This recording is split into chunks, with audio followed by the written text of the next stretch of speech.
I'm Audrey Johnson-Shepard on TrumpForAll.us, TrumpForAllTV.com. President Trump and First Lady Melania were in Iraq on Christmas Day. President Trump is an extraordinary president. On this special day, our patriots are serving and protecting you. President Trump showed up on the special day to thank the soldiers in Iraq in person. The soldiers have served in Syria and Iraq, and today they are doing an outstanding job and doing it right. President Trump said, "Peace through strength. We are here to win, and we are winning." He is showing us how to do it right. The men and women who are serving are doing it through clear objectives. But yet we have the fake media who do not have anything positive to say about our president. And they continue spreading false rumors. Please take some time to listen to our president and see what an amazing president he is. And take the time to remember what is important. Trump 2020. We are respected again, and we are patriots. No more suffering again. Strong borders are important. Build the wall. The wall will be built. Hallelujah. Happy New Year. Praise the Lord. And we are grateful for our president, President Donald J. Trump. Well, first of all, at ease. Let's have a good time. Let's have a good time. And we had an incredible meeting that lasted for about an hour, and you have no idea what we've come up with. You're going to be so happy. You're going to be so happy. I want to just first say thank you for everything, and on behalf of Melania and myself, we had a great flight in, so I want to thank you, honey. Come say hello, honey. Just say hello.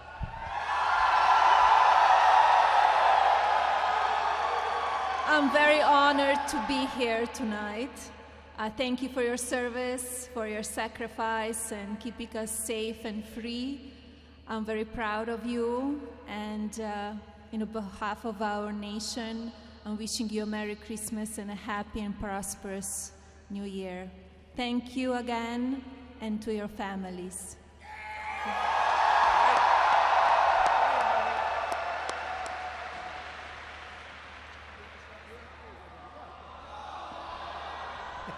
Let's let her make the speech, right?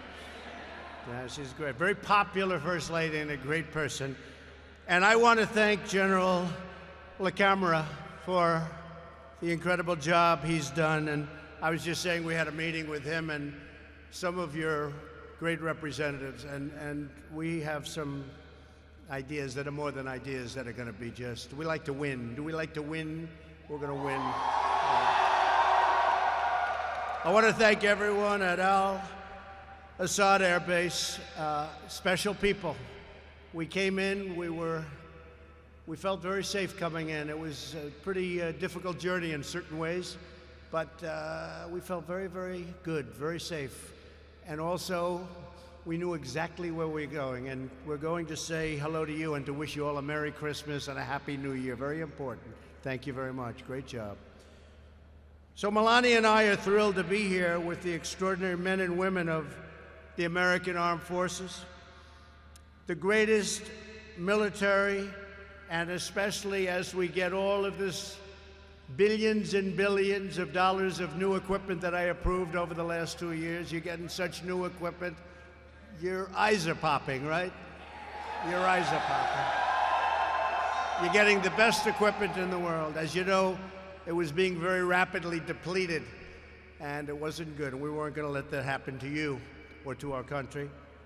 And I just want you to relax. Let's have a good time for a few minutes, and then I'll be heading to another location, and then I'll be heading back.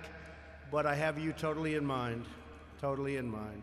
We came to Al-Assad to share our eternal gratitude for everything you do to keep America safe, strong, and free. Though you are thousands of miles away from your home and your loved ones, I hope you all had a Merry Christmas. I also know that, speaking for your families, they are missing you and they love you. And you know, they're every bit a part of your success. They make it possible. So they're very special to us, all of the families. It's because of your sacrifice that America's families can celebrate in safety and in peace, and we're doing great back at home. There are many incredible patriots to recognize here right now, and I'd like to start by say a few words for Colonel Michael Maddox. Colonel, thank you very much. Thank you, Colonel. Great job. Thank you, Colonel. No games. I can see, I know people. No games with the Colonel. No games with your general, right? Not a lot of games. It's called, they want to win. I want to thank the 201st Regional Support Group. One that everybody knows of, even back in the States, Task Force Thunder and their Lieutenant Colonel Kent Park.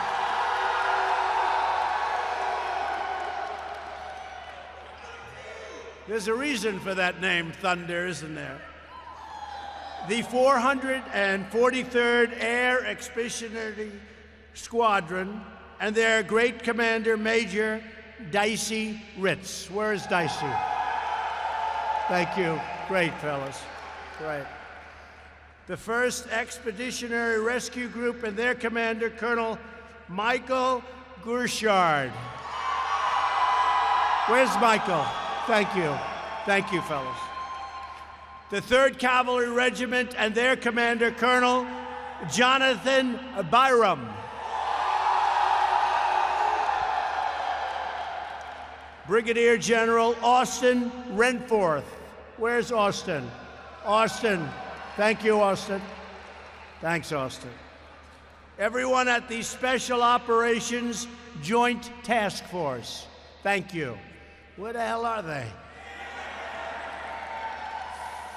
And all personnel who reside at Camp Havoc. You know what that means, Camp Havoc. Also joining us this evening is the U.S. Ambassador to Iraq, Douglas Silliman. Douglas, thank you very much. Great job, Douglas. Great job. The courageous men and women at Al-Assad Air Base are on the leading edge of our fight to vanquish America's terrorist enemies. You know that. The other reason I'm here today is to personally thank you and every service member throughout this region for the near elimination of the ISIS territorial caliphate in Iraq and in Syria. 2 years ago, when I became president, they were a very dominant group. They were very dominant. Today, they're not so dominant anymore.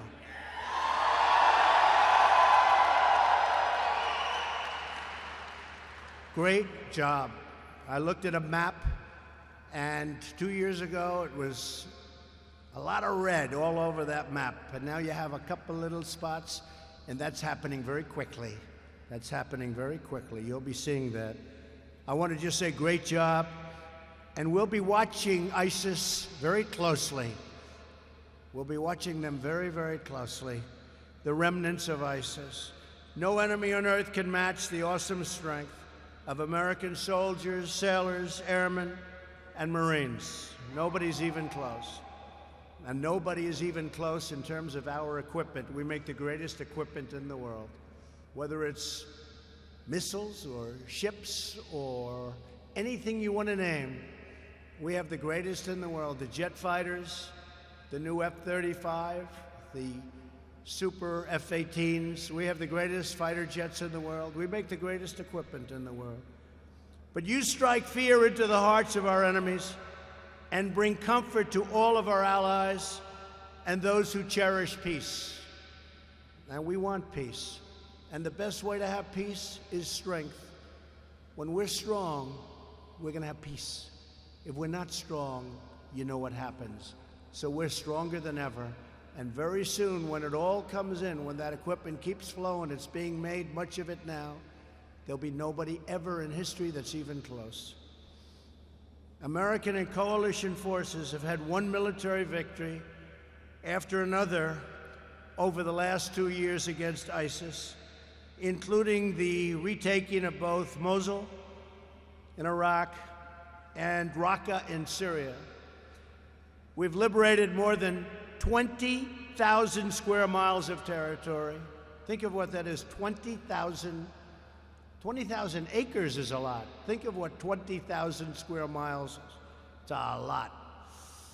This was all formerly held by ISIS and liberated more than 3 million civilians from ISIS's bloodthirsty control. The men and women stationed at al-Assad have played a vital role in the military defeat of ISIS in Iraq and in Syria. Because of these gains, our service members in Syria can now return home to their families. Some will come here for a stay, but a lot of them are going to be going back home where they want to be with their families. They've done a fantastic job. Originally, years ago, they came here, and it was supposed to be for 3 to 4 months, and that was a long time ago. That was many years ago. But what a job you have done, what a job they have done. I made it clear from the beginning that our mission in Syria was to strip ISIS of its military strongholds. We're not nation building. Rebuilding Syria will require a political solution, and it's a solution that should be paid for by its very rich neighboring countries, not the United States. Let them pay for it, and they will. They will. In fact, Saudi Arabia yesterday, you probably read, stepped up to the plate and has already made a commitment of substantial funds for development. And President Erdogan of Turkey has also agreed to take out any remnants of ISIS. And we'll be working with them. We're going to be working with them. Our presence in Syria was not open-ended and was never intended to be permanent. 8 years ago, we went there for 3 months and we never left. But now we're doing it right. And we're going to finish it off. 1 year ago, I gave our generals 6 more months in Syria. I said, go ahead, get them. And it turns out it was really a year and a half ago.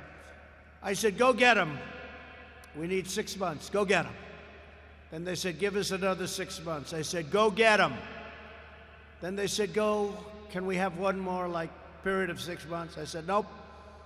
I said, I gave you a lot of 6 months, and now we're doing it a different way. And we're doing it, and you're doing it, folks. You're doing it. Just the remnants. The men and women who serve are entitled to clear objectives and the confidence that when those objectives are met, they can come home and be with their families. Our objective in Syria was always to retake the territory controlled by ISIS. Some people said we've already retaken 99%. That's a number that comes up a lot. And if you look at the map before and after, it looks like 99%. Now that we have done so, the nations of the region must step up and take more responsibility for their future. And also, they have to confront those remnants of ISIS and take them out very easily if, after we're totally finished, they're even left at all. There will be a strong, deliberate, and orderly withdrawal of U.S. forces from Syria. Very deliberate, very orderly, while maintaining the U.S. presence in Iraq to prevent an ISIS resurgence and to protect U.S. interests, and also to always watch very closely over any potential reformation of ISIS, and also to watch over Iran. We'll be watching. While American might can defeat terrorist armies on the battlefield, each nation of the world must decide for itself what kind of future it wants to build for its people and what kind of sacrifices they are willing to make for their children. America shouldn't be doing the fighting for every nation on earth, not being reimbursed in many cases at all. If they want us to do the fighting, they also have to pay a price. And sometimes that's also a monetary price. So we're not the suckers of the world. We're no longer the suckers, folks. And people aren't looking at us as suckers. And I love you, folks, because most of you are nodding your head this way. We're respected again as a nation. We're respected again. America is safer and peace is more possible because of the incredible courage and devotion of every patriot here tonight. Some people say, well, maybe somebody comes from the area and they hit us on our homeland. If that happens, they will suffer consequences over here like nobody has ever suffered before. Let me just tell you, and I hope they hear that loud and clear. And that's not a threat, that's going to be a fact. If anything should happen at all, nobody will ever have suffered the consequences that they will suffer. Just remember I said it. We will honor, you're welcome, you're welcome. We will honor your service by doing everything in our power to defend our homeland and to stop terrorists from entering America's shores.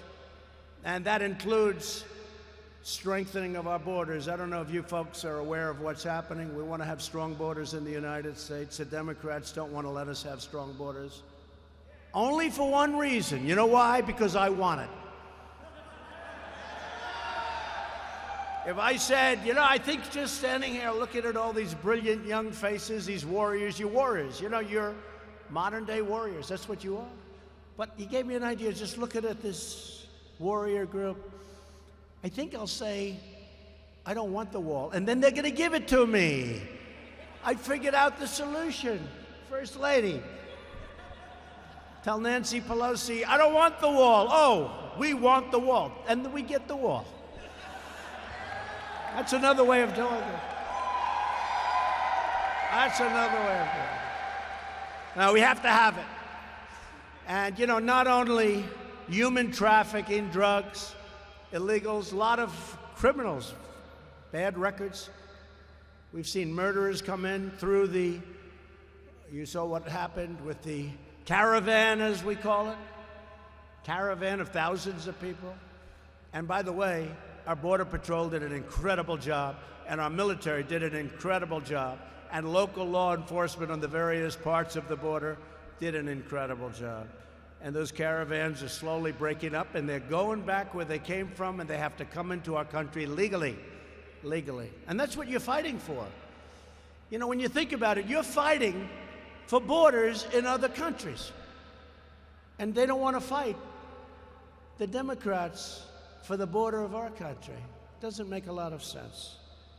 At this sacred time of the year, our thoughts turn to the American heroes who gave their last breath in defense of our country, including the 7 brave souls who perished last March on the Jolly 51 rescue helicopter. You know exactly who we're talking about. Some of you were great friends of theirs. Through their incredible sacrifice, our fallen heroes have achieved immortality. That's what it is. It's immortality. Immortality. They will live forever in the hearts of their countrymen, in your hearts, and in the history of the United States of America. They will live forever. The dignity and glory of the American warrior is recorded on the fields of battle and in acts of valor that will live for all of time. You're going to be remembered for all of time. And under my administration, we're winning now. We're not playing to lose slowly like they've been doing for 19 years. We're fighting in areas where we shouldn't be fighting and spending hundreds of billions of dollars doing it. No, you have the right thought process now going for the first time in a long time. Thank you. We want to fight where it's meaningful, which is basically what you're just saying. And you understand that better than anybody. The people in this room understand that better. Your general understands. I just met with them. Your general understands it. We want to fight for the meaningful things. No force in history has done more for the cause of justice and peace. I want each and every one of you to know that we will always protect those who protect us. You protect us. We are always going to protect you. And you just saw that because you just got one of the biggest pay raises you've ever received, unless you don't want it. Does anybody here? Is anybody here willing to give up the big pay raise you just got? Raise your hand, please. Oh, I don't see too many hands. Okay. Don't give it up. It's great. You know what? Nobody deserves it more. You haven't gotten one in more than 10 years. More than 10 years. And we got you a big one. I got you a big one. I got you a big one. They had plenty of people that came up. They said, you know, we could make it smaller. We could make it 3%. We could make it 2%. We could make it 4%. I said, no. Make it 10%. Make it more than 10%. Because it's been a long time. It's been more than 10 years. Been more than 10 years. That's a long time. And, you know, you really put yourselves out there, and you put your lives out there. So congratulations. We're fighting every day to ensure you have also the tools, the equipment, the training, and resources that you need to fight and to win. We don't play prevent defense anymore. We're not doing that. That's why when you see me doing things, I always have things in mind. I always have lots of things in mind, things that you have in mind too. But a lot of other people don't. A lot of the media doesn't want to report it correctly. But we have a lot of things in mind. But you ever see it like in football, where a team is holding the other team scoreless? They can't throw, they can't pass, they can't do anything. Now it's 3.5 quarters. They gotta just hold them. And they say, let's change to prevent defense. And that's what happens. And you know what it does? It prevents them from winning. How many times have you seen that? We don't like prevent defense. We want real offense and we want real defense, and that's what we're doing. We have secured a record increase to our military budget, and we are purchasing all of this great equipment. $700 billion last year, $716 billion with a B, with a B. We were fought very hard by the Democrats and others. But I said, we have to take care of our military. I mean, I want to see costs come down too, but not when it comes to our military. You have to have the finest equipment anywhere in the world, and you have that. $716 billion. And this year, again, we're going to be, don't tell anybody because nobody else knows, even a little bit higher. But we have no choice. We can't play cheap with our warriors, our military. We can't play cheap with victory, and we're not going to. We understand the best way to preserve the peace is to be prepared for combat, and the surest way to prevent conflict is to be totally unyielding and totally ready for conflict if that should happen. America is a peace-loving nation, but rest assured, if we are forced to fight, we will engage the enemy with overwhelming force, like never before, like nobody's ever seen before.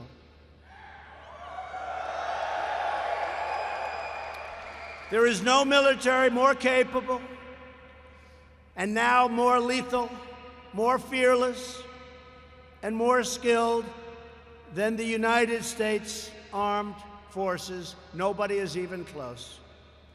Our faith and confidence in you is absolute and total.